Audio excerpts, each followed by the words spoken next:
Hello everyone, welcome back to my channel.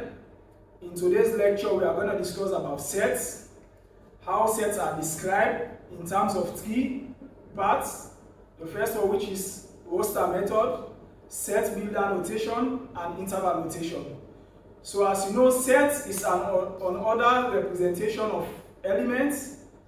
You can represent sets in different forms. For an example, if you say you have an element that belongs in a set S,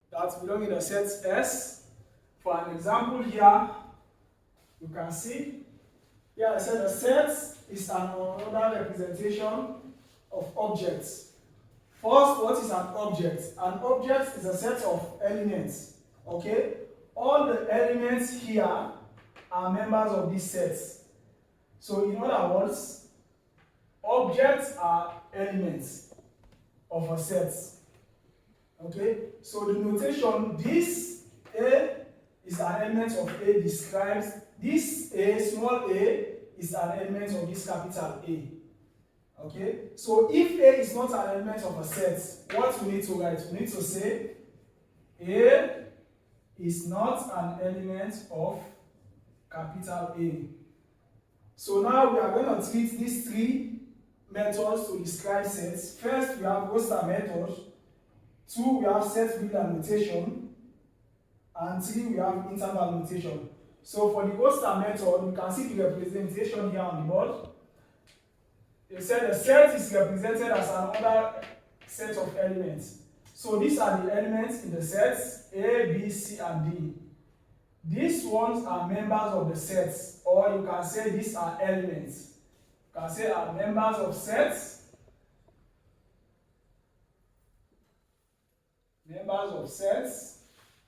or elements.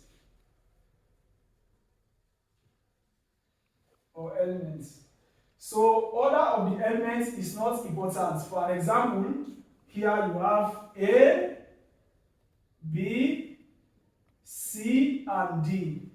So here the order does not matter, because what matters here is the member of the sets. If you have your A, B, C, and D, then this here is supposed to be like A, C, B, D. So the number of elements in this set is 4. 1, 2, 3, 4. And here again is 4. So you can see all the letters are the same. So the order does not matter. Okay, so here again they say well, each distinct object is either a member or not. So listing more than one element does not change the sets. So here we can see an example. We have here A, B, C, D, let's say E. So this one is equal to this A, B, B, C, C, D. So you can see here the number of elements here you have is 1, 2, 3, 4, 5. Here is more than 5, but the letters are the same. So since the letters are the same, it means this set is equal to this. So again, this one, the ellipse means maybe we can describe a set. For an example, we have numbers. If the patterns are already clear, no need for you to write everything. For an example, to infinity or infinite. So here, if you have A, B, C, and D, for an example, A, B, C, D. So here you can see the pattern. This pattern means you want to write the alphabet, the 26 alphabets. So no need for you to just write everything. You can just give the order like this to Z, then you close. Or you want to write numbers from 1 to 100. You know, when you start from 1, 2, 3, 4, for an example, just for you to continue to end infinity. Okay, because this one, you know already the pattern starts from A, B, C, and D. So no need for us to write all the letters in the alphabet. We can only write few. So now let's see an example here. So here we have set of all vowels in English alphabets. For an example here, we have A, E, I, O, U. Then here, set of all positive integers less than 10. We have discussed this one last time. From 1, 2, 3. Since the order is already specified here, you can just come to 10. Okay?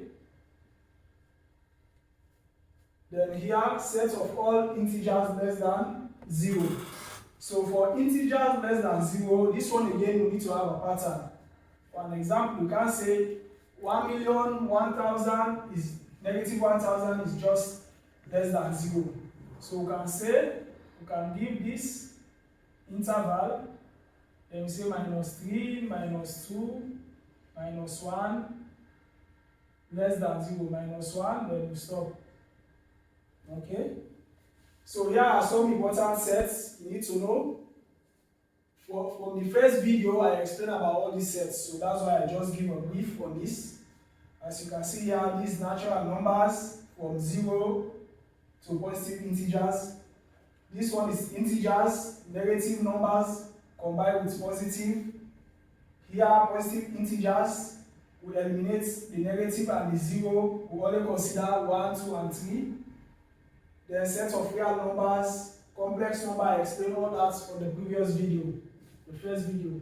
So here, set builder notation. For set builder notation, you are given a statement, then you represent this statement in terms of sets. So here you can see, specify the property or properties that all the members must satisfy. So here we can see the statements given here. They said X is an element. X is shown that is a positive integer less than 100. So for all numbers less than 100, we can include them in this set. Okay? Here you are just given the statement. So now if you want to write this set builder notation, we can say positive integers. We can start from 1, 2, 3, and 100. Okay? This one, all positive integers less than 100. This one again, you can say less than 100, we stop at 99. Okay? All positive integers, we say 1, 3, 5, 7, 9, and so on. The pattern is already defined. We say 99. So this one again, all positive numbers are x less than 10. So from 1, 3, 5 to 9. So here we have the third part of the set, which says interval notation. But for this interval notation, you can see we have two parts. We have open interval and closed interval. For open interval, we use equals to, less than equals to sign. For closed interval. For open interval, we can just use less than or greater than. This one we can use less than equals to or greater than equals to. Then again, the signs we use here, this one we use square brackets, whereas this one we use just brackets. Okay, this one is square bracket, this one we just use brackets. So you can see here, closed interval, we have A, comma B. Open interval, we have A, comma B. So now let's let A be 10 and B 20. So here you can see A, comma B. This one is closed interval. Since this one is closed interval, you see here X is shown that A is less than equals to X less than equals to B. So since this one is less than equals to X less than equals to B, we can write the elements in this form. From 10 to 20, you can say 10, 11, 12, 13. You know already the pattern. So 20. Okay, because they say less than equals to 20. So the first letter here, A, is 10, is included, and B is 20, is also on the sets. So this one again here, we see this one is closed and this one is open. So if this one is closed, we represent this type of set as X is showed that A is an element less than X less than equals to B. Because B, so this is closed, this is open. This is less than equals to, and this is less than B. So if this one, for this element A less than equals to X less than B, we can say here A is 10 already, so we need to include 10 because they said this one is closed, so it means 10 is included.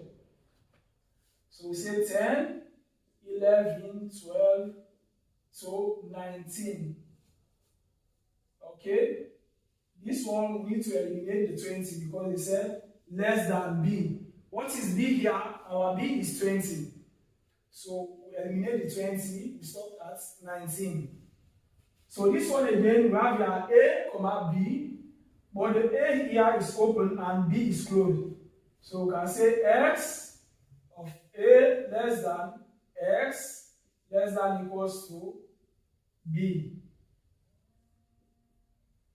So A here is open. Since this one is open, we can say 11 because this one is less than X. Less than X is 9, 10, 11, 12, so 20. Okay? Because 20 here is closed, which is B. B here is closed and A is open. So if this one is open, we need to have lesser value of the element. This one again, both are open. A is open and B is open, as you can see the bracket. So this one will start from 9. A less than X less than B. So this one will start from 9, 10, 11, 12 to 19. Okay? So as you can see here, the first one is roster method, this one is set builder annotation, and the last one here is interval annotation. So for today's video, we discussed about the 3 ways where we can describe sets. Okay? So now, if you have enjoyed this lesson, don't forget to hit the subscribe button, like and comment.